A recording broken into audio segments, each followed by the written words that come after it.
there I am. Wherever I go, there I am. Curtis McLemore.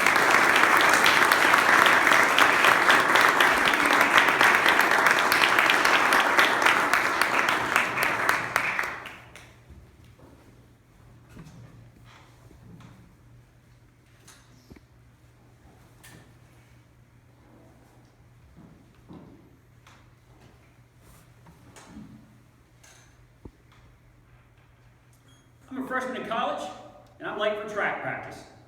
But as I dash out the door of my dorm room, I've realized I've left my Vaseline in the car.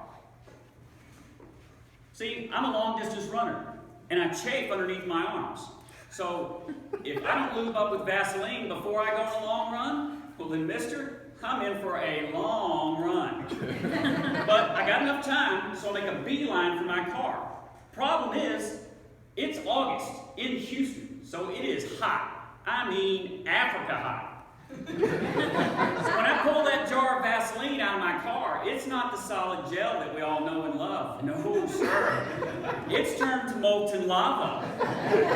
But I gotta have it. So I pop the top to swipe some on, and as I always do, jar in hand, I raise my hand above my head, but this time, because it's not the solid gel, I pour the molten Vaseline over the top of my head. As I stand there with that not-so-bright look on my face, I can't help but think to myself, wherever I go, there I am. Madam Toastmaster, fellow Toastmasters, guests, and especially you, judges.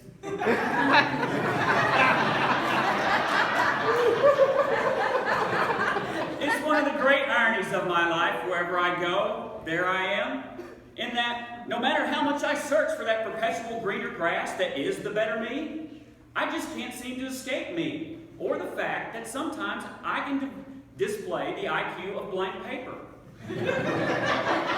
In fact, let me share with you a couple of very vivid stories that will paint a very vivid picture of why that is. First, I've ironed a few shirts in my life. Ironing is one of those skills that takes patience and coordination. With one hand, you hold, fold, turn the shirt. The other hand, you iron. But if both hands are being occupied at the same time, how do you know when the iron has gotten hot enough yet to begin ironing?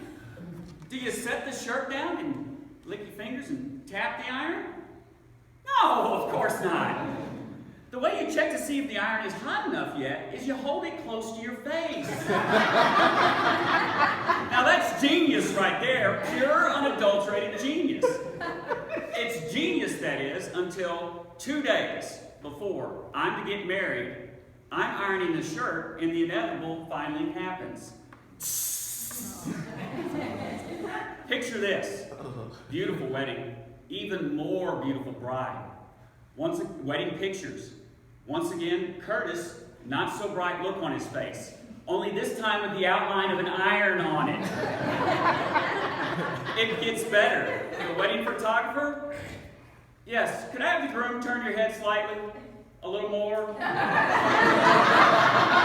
Perfect! Wherever I go, there I am. Second story took place when I was a younger man. Just started working with my company. We offered parking lot striping services to our clients. Didn't take me long to become adept at the trade because most of the times we were just painting existing lines over. But then one day we got a call for a brand new blacktop asphalt parking lot. This time there would be no existing lines to restripe. Furthermore, they wanted the parking stalls at an angle, not straight. Now, I hadn't done this before, but I thought, how hard can it be? So when I arrived at the lot, first thing I did, lay out my parking lot. Took out my chalk line, chalked out my starting edge stripe from the top, angled my line over, marked my spaces, painted the entire lot. Mission accomplished. As I stood there admiring my handiwork, something just didn't seem right. Now by law, parking spaces are 8 feet wide. But because I had measured from the top of my angled line, I had mathematically cut a foot off of each and every space. I only had 7-foot spaces. You ever try to park a car in a 7-foot space and open the doors? Ain't happening. Well, knowing my luck, about that time the facility manager comes walking out to see how I'm doing. He takes one look at the parking lot, realizes what I've done, and he gets so hot the asphalt melts at his feet. Then he takes a step towards me, and I take a step back and say, I'm going to Sherman-Williams. And he says, genius. And I said, really? I would have thought you'd have been, okay, I'm going. So I found a Sherman-Williams, bought enough black paint to black out all the lines I just painted, and enough yellow to now restripe the lot again.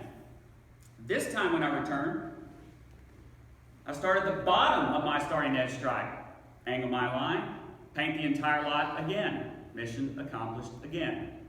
Or so I thought. Problem is even though I had started at the bottom this time, I had made the exact same mistake again, only in reverse, and painted 7-foot spaces again. I can't make this crap up, people. Wherever I go, there I am. Which leads me to where I am today.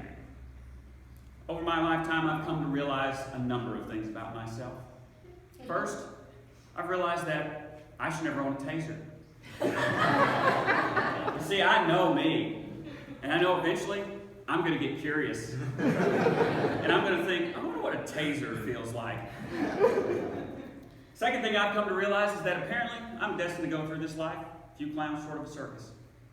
But I'm okay with that now, because I've also come to realize that I should be comfortable in my own skin, because just like each and every one of you, I'm all that God intended me to be. And therefore, I can be comfortable in the fact that wherever I go, there I am. I'm Toastmaster.